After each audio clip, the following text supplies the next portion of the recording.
Good morning, everybody.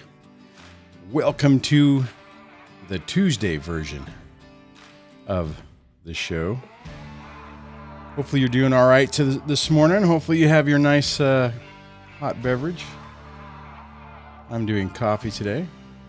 Welcome to Break the Cycle with DSD. I am your host, Duane. I'm not a therapist. I am an individual, much like you, who, after many years of going through this, developed some systems that I use to get my life back, break the cycle of emotional abuse, and strengthen the relationship with my kids. And I share that with you to help you hopefully do the same.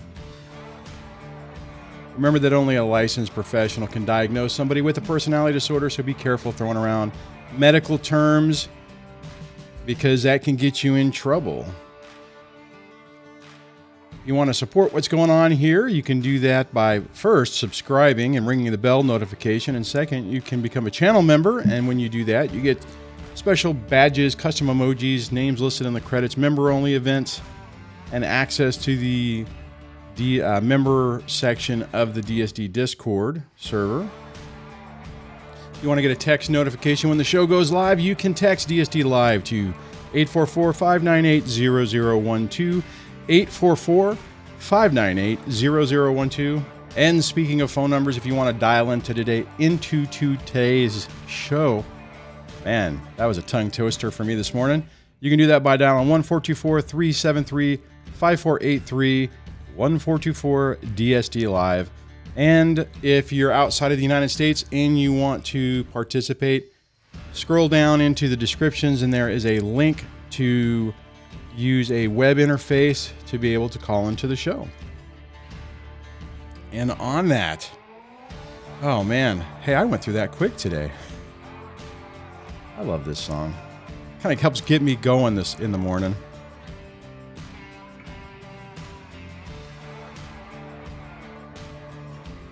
Anyways, I guess I'll go ahead and bring that down. Hopefully you guys are doing okay today. I had an interesting experience yesterday, and it reminded me of I'm curious. I'm not curious. I am, I guess, a little worried how I'm going to say this because I just want to. I'm not sure. It's one of those things where I've had really good luck, even when bad things had happened. It's like they happen in the best way possible. For instance, you guys know a few months during the summer, my youngest and I went on a little road trip, camping trip, which I still am editing part of the video on that. It just gets, it's hard to find the time to do that because you got to kind of focus whenever you're doing that. But anyways, that's not the point. The point is that we drove all over the place. We were in the middle of nowhere. Most of the time we didn't have any cell phone coverage, though I do have this little satellite gizmo thing that lets me text and do an SOS if there's a real big emergency. And, I'm driving around in my old truck. It's a 2006 GMC Sierra 1500 two-wheel drive. Been a good truck. I think it's got a little over 200,000 miles on it. And, you might be thinking there going, hey, that's, not the greatest idea, but that's all I have, right? I mean, so I can only do what I can do. But that isn't the point of this particular story. The other day, I go to use my truck, and I normally keep like a little battery tender on it, and the battery's dead, and I jump it and put the battery maintainer on it. And the other day, I'm like, I need to move the truck, and it's deader than a door now.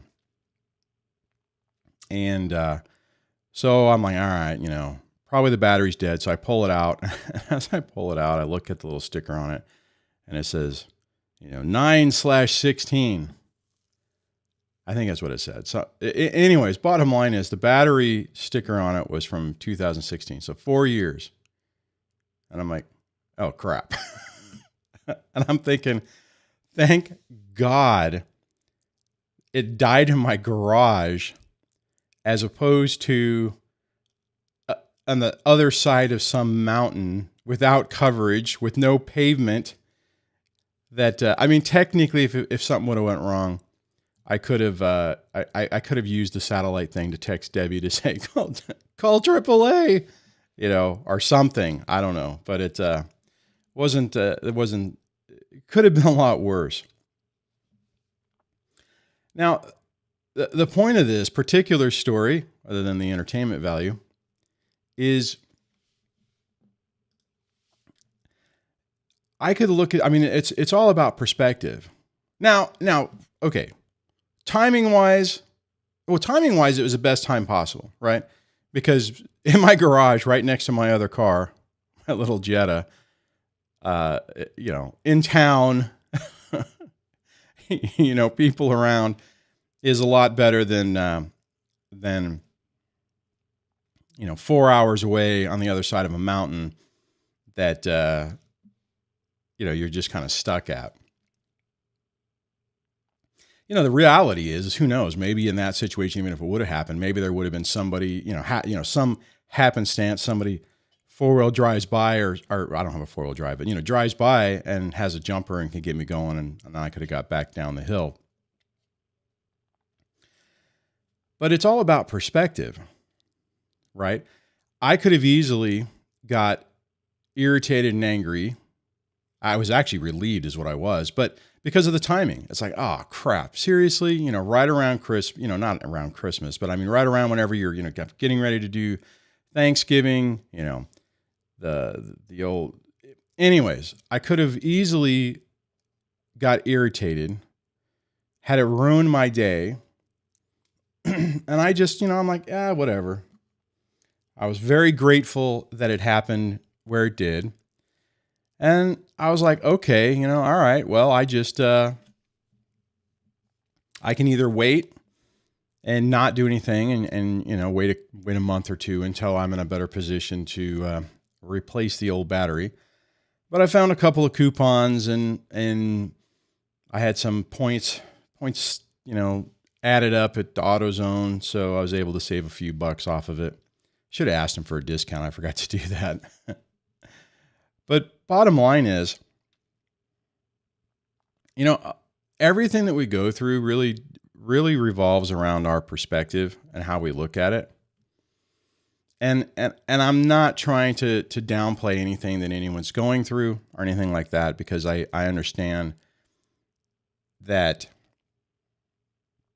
these situations are situations, for the reason why you're typically at this channel. It's so complicated, so stressful, so emotionally, financially, spiritually, in some ways, just destructive. And it's hard to see the light at the end of the tunnel. I'll give you another example of this. And again, I'm a little cautious on this because if you don't, maybe this doesn't make sense. And as I finish this last story, I'd like to know if you guys, if this makes sense, if this seems like I'm off my rocker. But I also look at the situation with my divorce and the destruction of my marriage. And I'm grateful for two things on it. I'm grateful that it didn't happen when the kids were super young. Although I will say there have been a lot of people, even some people in California, some guys in California, who have had really young kids and have been able to get 50-50 custody. So, you know, maybe that would have been okay. But, you know, a lot of time, there are a lot of ways I look at that. It's like, well, all my kids were in school. It made it a lot easier to say, hey, they're in school, you know, after program, you know, all that kind of stuff. So I think that, I mean, that obviously helped me in the custody thing. And on the flip side, I didn't realize this, and I haven't said this in a while, but if you have been married a long time, like I have been, we got divorced at either the 21-year mark or the 22-year mark. Had all the kids been 18, all the money that I was paying in child support more than likely would have got rolled into spousal support. So I would have had this huge number, like the number that I was paying 9 years ago when this started, would have been paying that for the rest of my life, which would have been financial. I mean, that would have been, I don't know if I would have been able to recover from that. That would have been really tough because it would have been enough money that there would be, I mean, hell, there's no incentive for the ex to get married now. And if the number was, or, you know, a nice retirement plan that's guaranteed for the rest of your life, for her, not for me, then, I don't know. So again, I look at it, it's like, okay, so that situation happened at the best time, and the situation happened to get me out of that situation, that destructive, toxic marriage, and gave me the opportunity to get my life back, you know, find my peace, and not to be living in constant chaos. Now, again, I'm, I guess, aware of a lot of people who are back where I was at 9 years ago. And I'm, you know, a little reluctant, maybe reluctant's not the right word, but a little hesitant to, or cautious, I guess. I'm cautious on this topic because I don't want it to seem so far off that it's not relatable. But basically what I'm trying to say is that there is a high probability that once you work through currently what you're working through, it's going to lead you probably to the best time in your life. And as I'm saying that, I can remember thinking that there was no way that that would be possible, that I would be lucky just to scrape by and try to salvage any part of my life so that it, you know, that's what I was thinking way back when. And I'm here to tell you, you know, it does get better. You know, stick with it. It isn't easy. I'm not trying to downplay it and say, you know, oh, everything's going to go great. You know, things are going to be perfect with your kids. You're never going to have a problem with them. Your ex is never going to sucker punch you. Now, all those things probably are going to happen. But it's like you grow away from it. You grow out of being in that bubble of their influence, their control,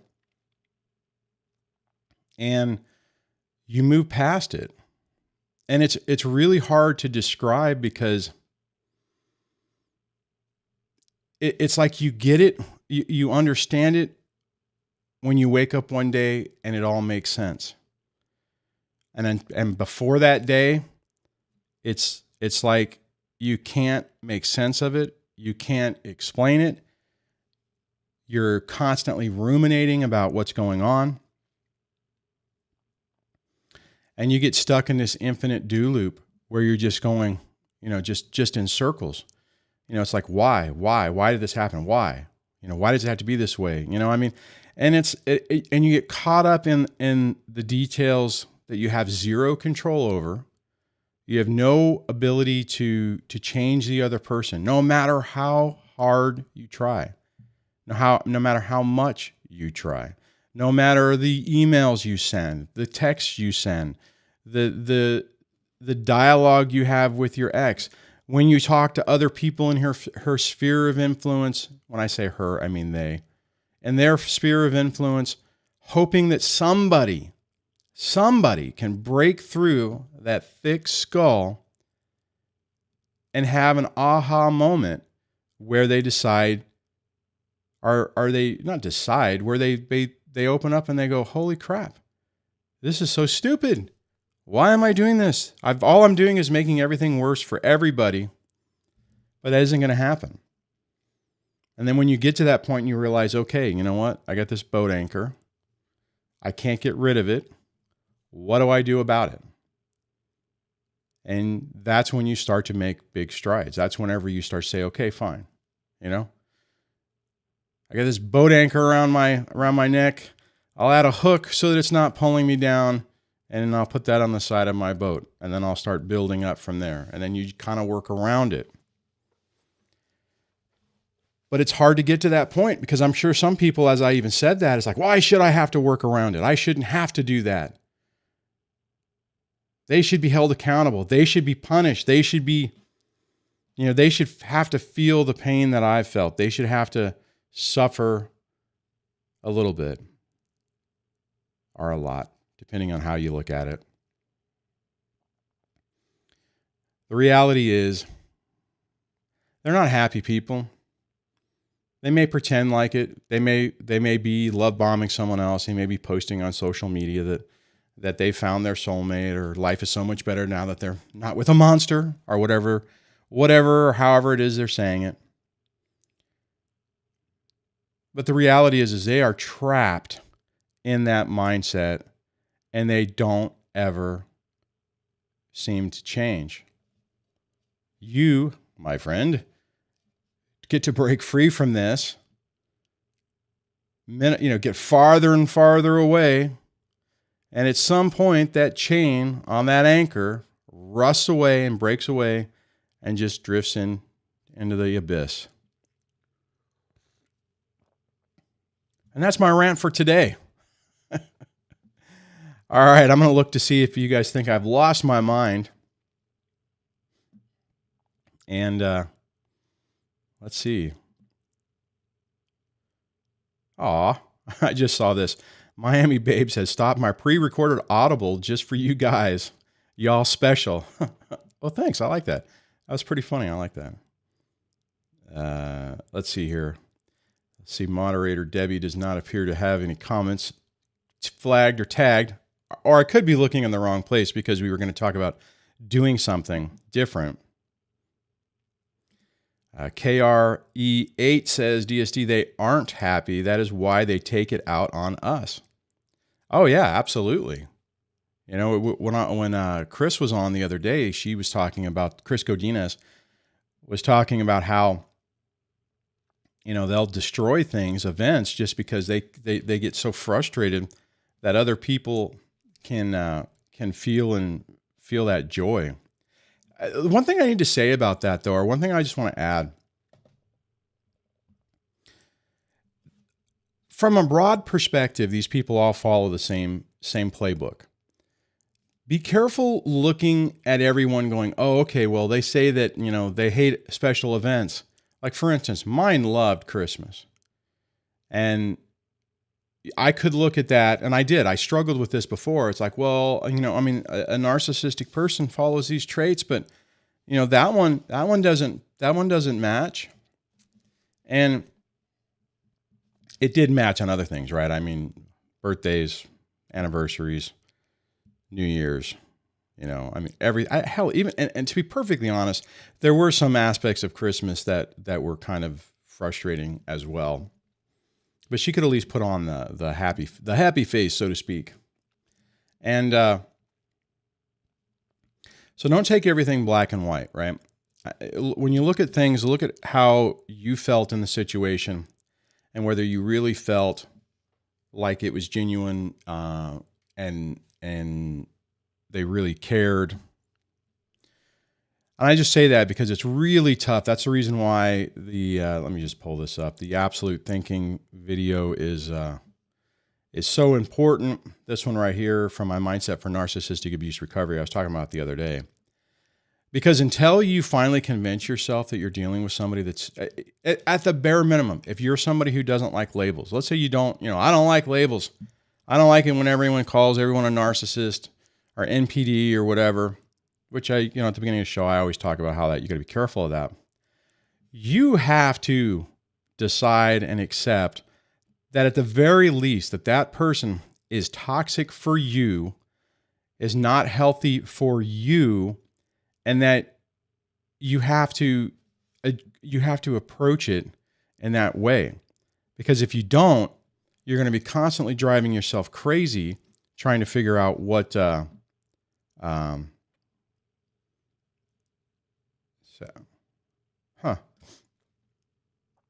Oh, I do see it. It's right above. That's okay. She did. I just saw moderator Debbie's comment saying, "You're looking in the wrong place." And I'm like, "No, I look right here." I said, "Think so." There's nothing there except I look up and then there it is. Oh my God, that's hilarious. That's funny. See, that's us trying new things. Let me see if I can find She didn't put who that person was, so I'm just trying to see if I can find the text of it. Because I want to highlight it, and it appears as though I may not. Well, I'll just have to read it. Okay, the person, which I don't know who it was, says court may appoint a guardian ad litem evaluator job to investigate both households to recommend to the court a residential plan in the child's best interest. I haven't. Oh no, that's what that was. That isn't a comment. Oh no, wait a minute. That's what the terms are, huh? So I don't know where it is. Well, I guess moderator Debbie, paste it back in the text thing because I have that up, and I'm not sure what note we're using. So darn the luck. I thought we had all of it figured out. That was my failure. I know. John says, DSD, you need to work on that coffee. I do. No wonder I couldn't find it. It was a note I think that I wrote what the different terms were. Anyways, or anyways, I don't know. That's funny. All right. So now I have to look around. Bummer. Man. Okay. So, all right. So John says, great analogy, Duane. Thank you for that. I appreciate that. Alone Paranire says, keeping a level head is key. They're trapped in their own mindset. Hats off to that line. iTumbler says, I knew I couldn't be the man father I needed to be for my daughter by staying with my ex. Everyone needs to have self-respect and not tolerate the level of disrespect we put up with.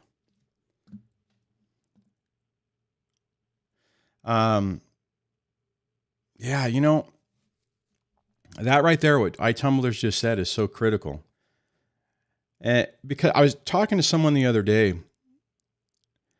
and they're stuck in this infinite do loop, basically staying with the ex. It's like they see it's toxic, but you know, you hold on to that I'm trying to think. You hold on to that illusion, and you want it so bad that you don't think about the collateral damage that we're creating. In my opinion, whenever we stay in those situations, we're demonstrating to our children, if you have children, that this is normal behavior. This is acceptable. This is what you put up with. You're patterning behavior for them, which unfortunately is really leading them more than likely to repeat the same thing, to go down the same path, to have the same experience. And I'll tell you, I don't want my kids to have that. I don't want them to get with somebody who whittles them down, or hell, I don't want them to think that that's the appropriate way to treat people. Because if they do, I mean, it's like, at the end of the day, do I want any of my kids to take on my role in the marriage or their mom's role? Absolutely not. I think all of us want our kids to have a better experience and not have to, go learn something different. You know, have a happier life with better people, better quality people. So Will says, with what you said before about things getting better, wouldn't it also be true to say that this will also lead the narc to the best times of their lives? No, I don't agree with that, because they're stuck. Okay, let me clarify that. It's easy to look at that, and I fell into this mode myself, because at the beginning part of it, the ex didn't have to hit a lick, was completely living off me, was getting a ton of money, you know, was basically nothing changed for her. And part of the problem, let's see, how am I trying to say it? Part of the reality is I thought, when I realized that everything was an illusion, I'm like, great, finally, I've spent 20 years taking care of this person. I'm not going to have to do that anymore. she's going to have to get out there and live in the real world and deal with office politics and, trying to figure out how to make ends meet and stuff. And the California family court system had a different idea. They were like, I think we should make you pay enough to where, it would be stupid for her to go back to work because she'd lose so much money that it would be not in her best interest. And I think you should just have to sit with that and suck that up until you let that go. And the reality is that's pretty much exactly what happened. When I finally got to the point where I'm like, yeah, whatever. She finally had to get a job.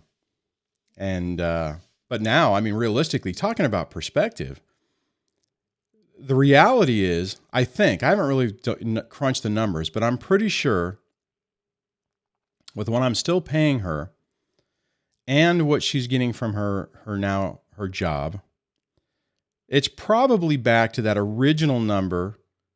So in effect, my gut feeling is I think she has more take-home pay than I have right now. I think. I could be wrong. And that could or would, or in the past, really would have made me angry. And I'm at the point now where it's like, I just don't, it's not that I don't care, right? Is it annoying? Absolutely. Would it have helped yesterday if I would have had all that money that I'm still paying her and I didn't have all the bills as a result of this last 9-year experience and the 4-year experience of the YouTube channel, but that's a different story. Yeah, it would have been great. I mean, it would have been like, do you take cash for that?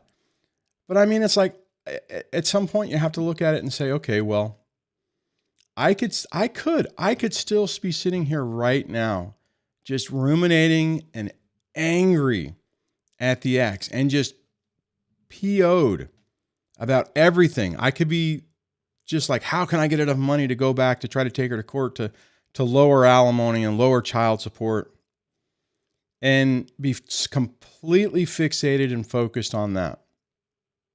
That does nothing for me. That does nothing for the kids. It would keep me connected, and it would make me angry and bitter. And all the things that I constantly talk about how I am okay with the ex thinking that, I'm angry and bitter and broken. I don't care if she thinks that, but I don't want to be that.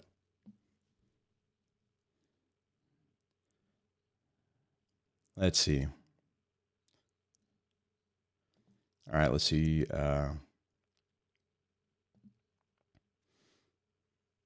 Let me try to find this one. I like this. Oh, cool. SM Fernandez says, when you focus on trying to destroy someone else, you end up blindly destroying yourself. I so agree with that. So narcs will keep doing it till they destruct out at last. Will never relax into finding happiness. That's the key. Back to Will with what you were talking about. I think it was Will. Don't get sucked into, okay. And that goes into, let me go back over to this. That's the reason why black hole thinking, let's see, can I get this to show up?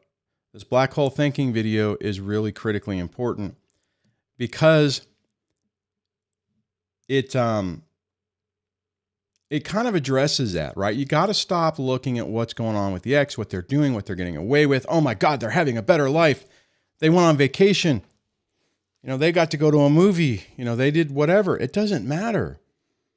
Focus on rebuilding your own life. Focus on getting yourself back on track. Do not spend your time comparing yourself to the ex and what they're getting away with. I don't care even if it's like, if you're sitting there going, I only get one weekend a month, and they have the rest of the time with the kids and focusing on that, it does nothing for you.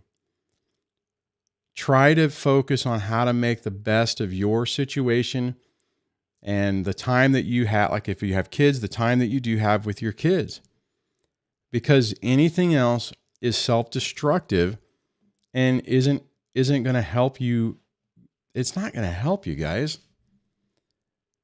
You know, the key is you have to get to a point where you purge them out of your freaking mind, that they don't occupy a space in your mind and your heart anymore. And it is hard to do that. I struggled with that. Even when I didn't think I was struggling with that, I was struggling with that. There was a couple of incidences early on when I was dating Debbie that I didn't realize the connection I still had to the ex. And it takes time to process that. It takes time to get to the point to where you can let it go. Again, it goes back to what I was discussing earlier, where one day all of this stuff clicks. It's almost like if you're a person who struggled with math, and when I was younger, I did. And then I actually like math for the most part now. But it's like if you've had a problem like that where it just doesn't make sense and someone can sit there and try to explain it to you and you're like, I don't understand it. I don't get it. It doesn't make sense. This is confusing. And then like one day everything clicks and it's like, oh, I get it now. You know, I mean, you can sit there and be like, oh man, I'm so angry that it took me 9 years to figure out how to do math. But it's like the same thing. At some point, all of this starts to make sense and you're like, oh, okay. All right. And it's tough. It is tough to let go of that. It's tough to let go of wanting the justice that you want to see. Hell, I wanted to see the ex completely exposed, the entire support group erode out of the way, the family court system to say, hey, this is wrong. You need to start, stepping up to the plate.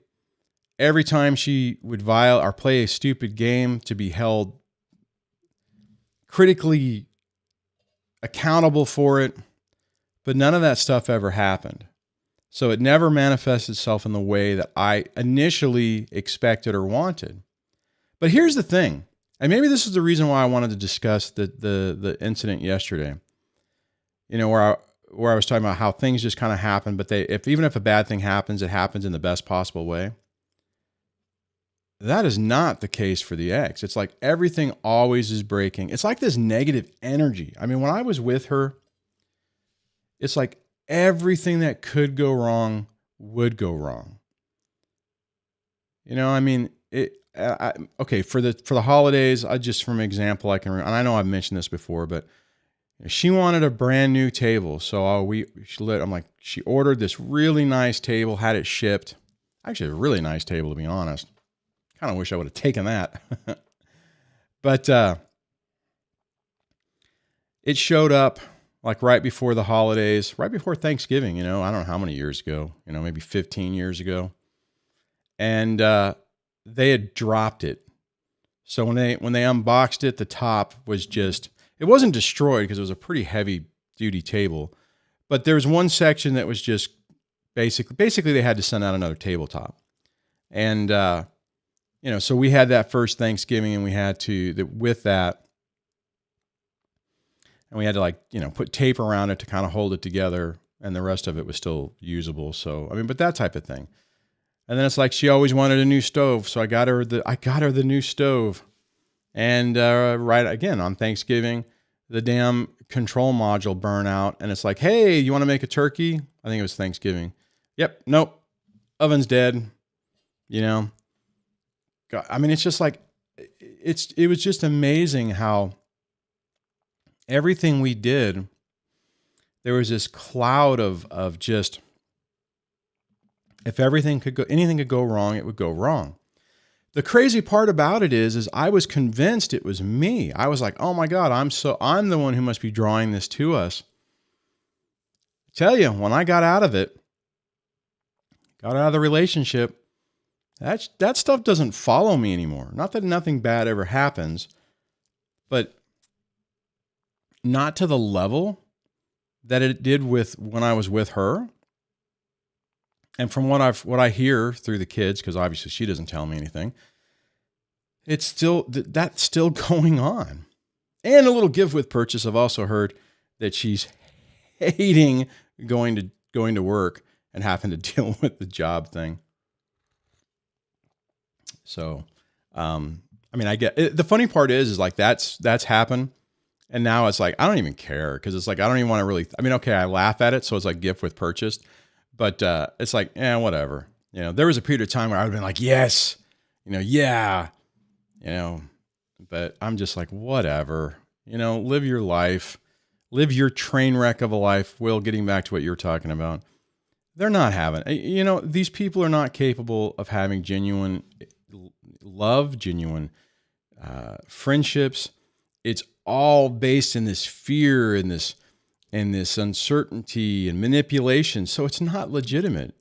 You can't just sit, it's like us, like we're like, how many is it? What are we? Like the 84 of us right now sitting around, at the coffee shop, having a nice conversation with some friends. We all genuinely care about each other. Hopefully we feel peace. I know we definitely feel empathy for everybody, for our friends here today. They don't have that. They don't have it from a genuine level. They're sitting there. If they were in this environment, it's like, well, how do I say the right thing? How do I get these people to like me? What witty thing should I say? How, should I play the victim today? Should I not play the victim today? I mean, it's like that. They are stuck in that nightmare. We get to walk out the door and leave it behind us. So anyways, let me see what moderator Debbie has posted for me to look at. Shane had said, usually narcs find someone right away or replace you before they are, quote, on their own. Why do you think your ex didn't do that?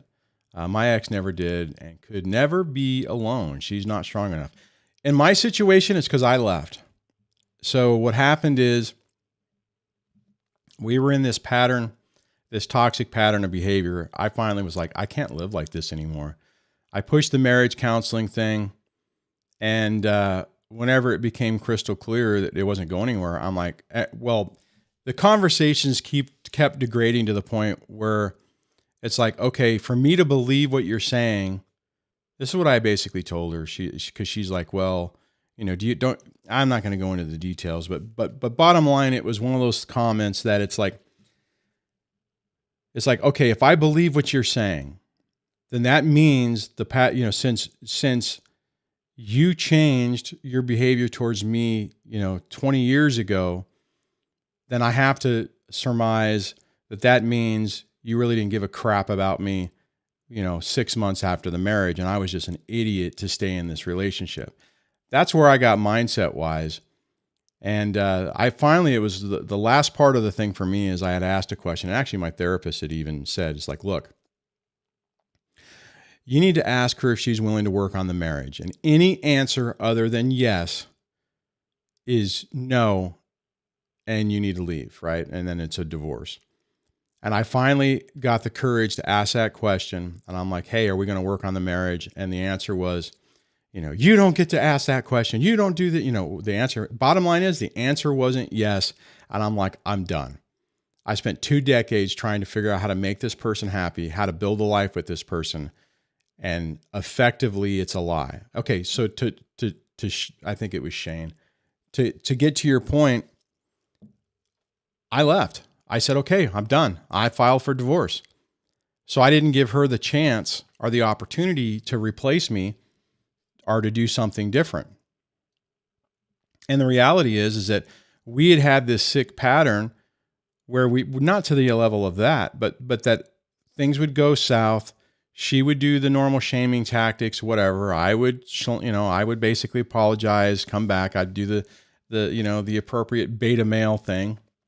And she was looking to hit the reset button to get it back to that. And I was so irritated at that point that I said no. Now, the second part of it, why do I think that she hasn't had someone else? Because she's getting so much effing money from me, she doesn't need to.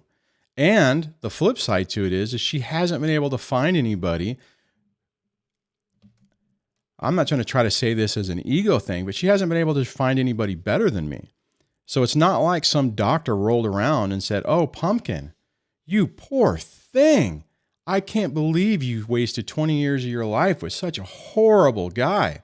Here, let me give you a BMW and $1 million house, and you don't have to work and you don't have to worry your pretty little head. That isn't what happened. So she's been really secretive of whoever she's dating.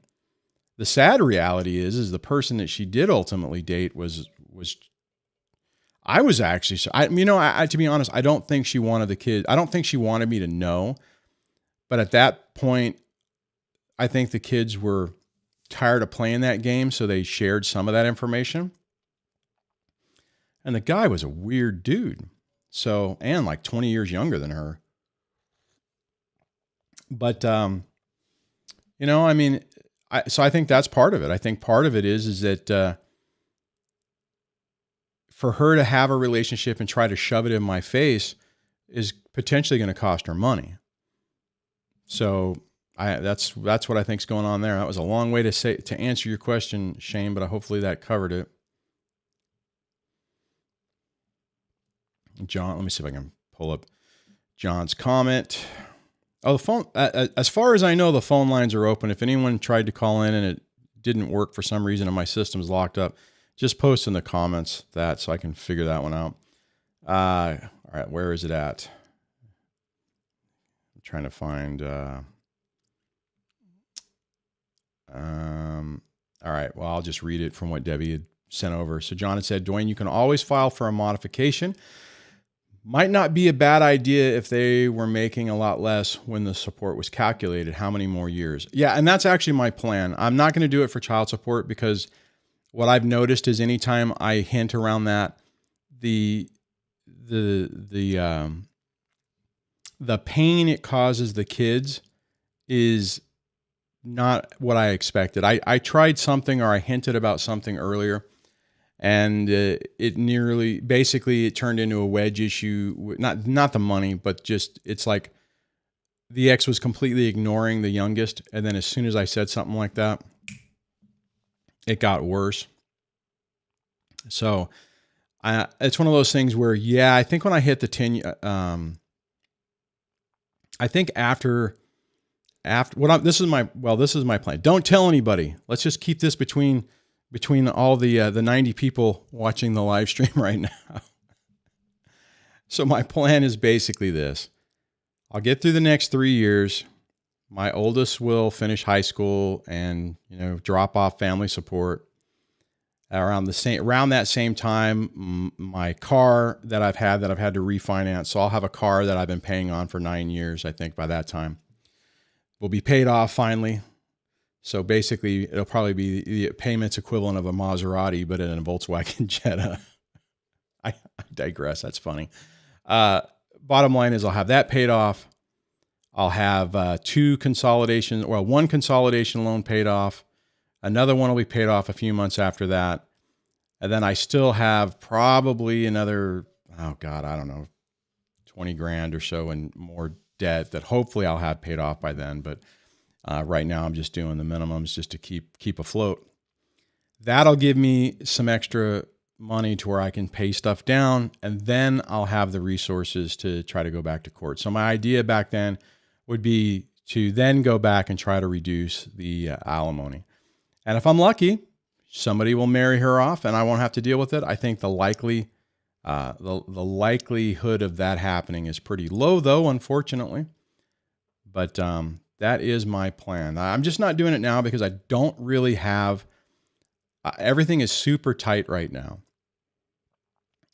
When they raised my rent a couple of years ago, the buffer I thought I was going to have to really make some headway on a lot of this got erased. Basically, my rent went up almost to the level of what when my middle child fell off. So the sad part is when I was looking forward to that day because the number was a decent, the number wasn't a bad number.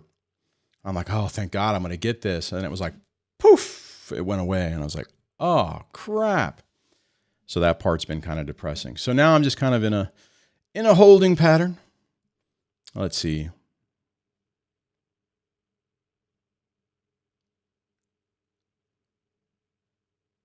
So iTumblers had asked us, have you seen anything really backfire on her since starting the divorce, like any karma? Oh, yes. Oh my God, yes. Yeah, not to the level I would have liked to have seen, but yeah, I am so grateful I'm not her and that I'm not still with her. So here's the thing, guys. These people pull negative crap to them.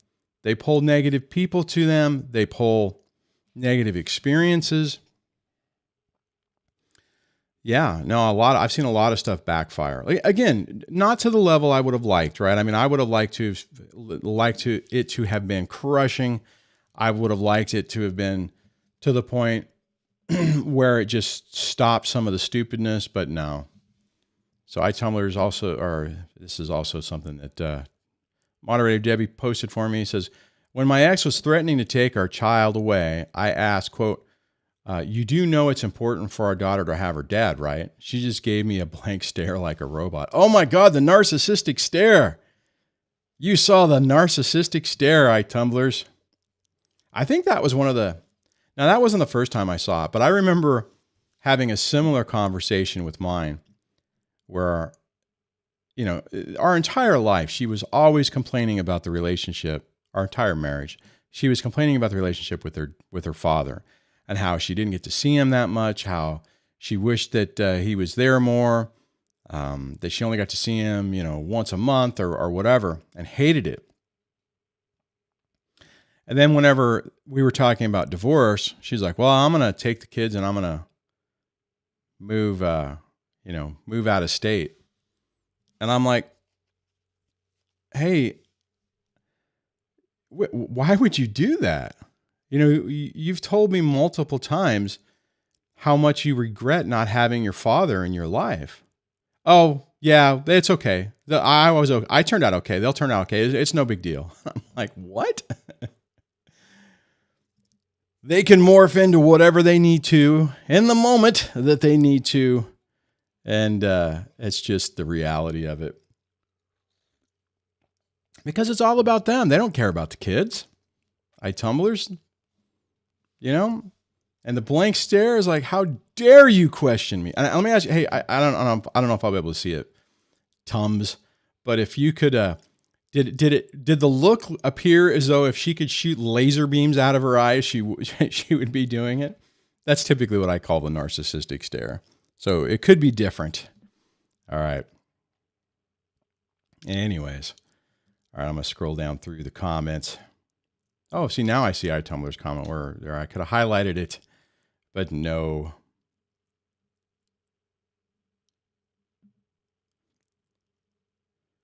Oh, I know this goes back to what I was saying, but DC said, if they were going to coffee with us, they'd be thinking, quote, should I put sugar in my coffee? Will they think I'm not concerned about my weight if I take sugar? Do they think I'm fat? Exactly. That's the craziness that they're stuck in, right? I mean, that's their life. Is they're basically broken people, right? I mean, that's the reason why, going back to what Chris Godinez was talking about last week, they're trying to maintain an illusion. They just can't relax and enjoy life. It's actually funny because my ex used to get on me. I used to really do the photography thing. So whenever we had a kid event or something like that, I'd take pictures and stuff, and I wanted to capture all that. And she would get so irritated at me. It's like, why can't you just enjoy the moment? And part of it was just because it was something I like to do. So it just had to break it down.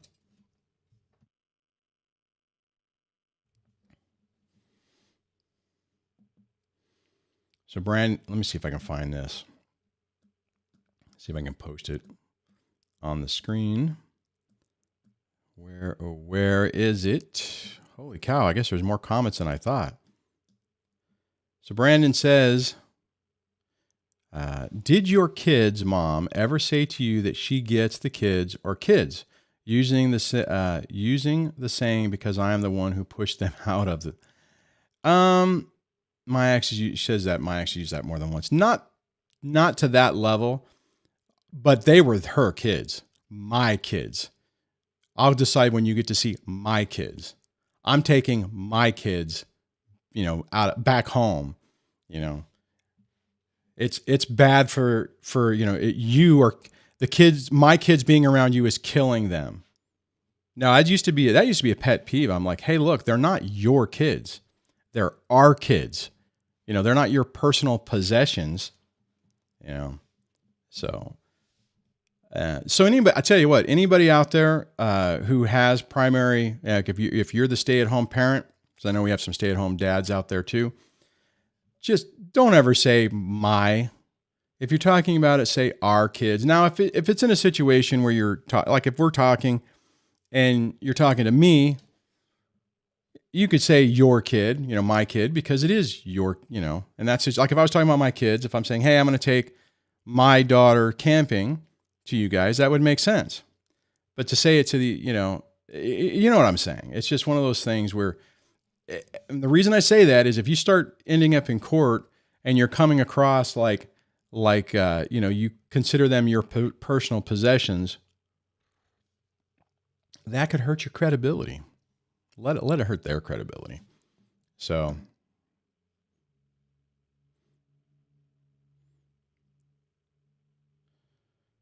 Alex says, same thing with the photography and my kids adapted. Sorry, I couldn't help myself after I went out that rant with my kids.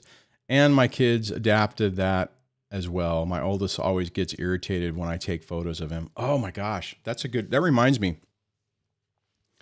I remember, I used to, last few years of the marriage, I started learning to play guitar. Then I never really got that good at it. But the ex would constantly yell at me about, she even did it to her brother, but she would yell at me, turn that down. I don't want to listen to that. I don't like that type of music, And her brother, who's a pretty good guitar player, had come over, had fallen out once and was visiting and, we're talking guitars and he's playing guitar and she did the same thing.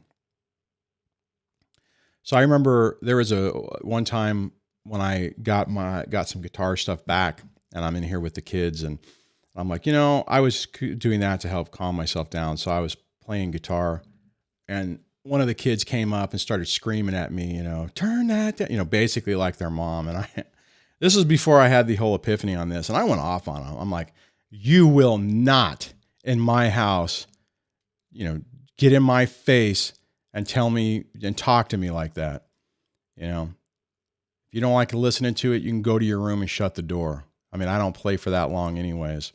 And, it's easy guys, here's the thing. And this goes back to what I was talking about earlier about modeled behavior, right? Kids are going to model what they see. And Alex, hopefully in your situation, you can find a way to break that. Maybe not, right? I mean, on the photo thing, I kind of understand it because I used to hate having my picture taken. So if they've been conditioned to it and they're also self-conscious, then that could create a problem on that. Fortunately, my kids never got really, they actually liked the photo thing, so they didn't mind having their picture taken. So I guess I'm fortunate on that, but I had to knock that one down really quick. Whenever they started doing that, I think, in retrospect, I think I did it okay. I probably could have done it calmer. I could have had a conversation and did it calmer because it wasn't calm. It was one of those things, you will not do that, So, anyways, and Volser, I see he says, it made a comment, says, my ex would always say, quote, it is my time. Oh, speaking of my time, I know we're running out of time, but I also went through this phase where the ex, and I actually heard this from a friend of mine who was working with this guy that was trying to throw me under the bus. That was him and his wife had befriended the ex. And his philosophy was, when custody is my time, then the kids are mine and you can't have anything to do with them, which meant if there was a school function on my time, you can't go. And my ex tried to pull that at one point. I was going to go to an awards thing or something. And it's like, that's my time. And I'm like, what? This is back in the day when I was still trying to communicate with her. And I'm like, wait a minute. So, okay, so that means if when the kids graduate high school, if it's on my day, you can't go? Is that what we're saying? And then it was like, she backed off on it. But yeah, they will look at stupid things like that. Because it's not about the kids. It's about them. It's about them winning. Anyways. Let's see. I'm just looking through some more of the comments. Man, 6:55. Time has flown by. And we didn't have any caller today. Before I completely wrap up, I do want to say that tomorrow, Paul Calione, God, I always mess his name up. He'll be joining the show tomorrow. He's the person I did that workbook with. Well, actually, that's not saying it right because it's his workbook. He basically just had me on as a whoops, wrong tab, as a guest. So it's this thing that I show on the website, the mean workbook. So he's going to come and talk to us about behavioral patterns of toxic people whenever they leave and how they communicate with you. So that should be a good show tomorrow. I've been looking to do that for quite a while. So that should be fun. So keep tuned for that. Keep your eyes open on that. And all right, let me go back down here. Let's see.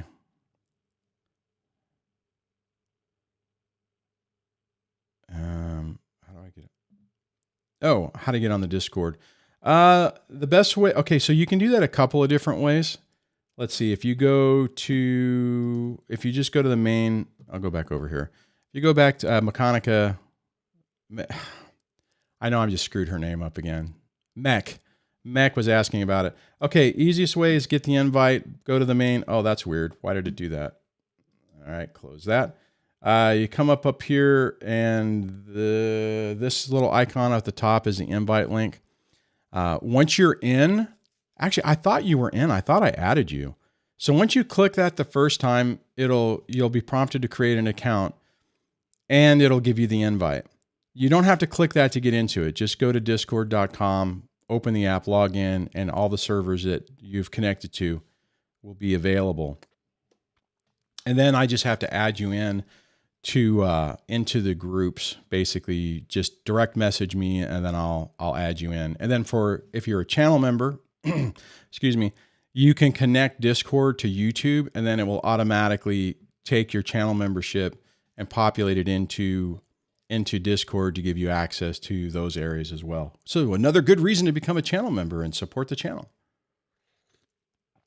And on that, I mean, the lowest tier on that is $2 a month. So, it's pretty low threshold for entry. I think if everybody who joined the show did that, I would have covered my battery. Which actually, I think somebody did send me some. I just saw a note on that. I have to look into that. So, anyways, on that, let me just double check to see if there is anything else I can hit in the last little bit of time before we run out of time.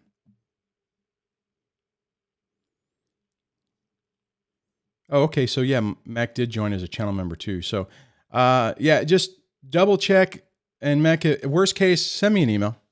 Just send, look on every description, every video has my website link and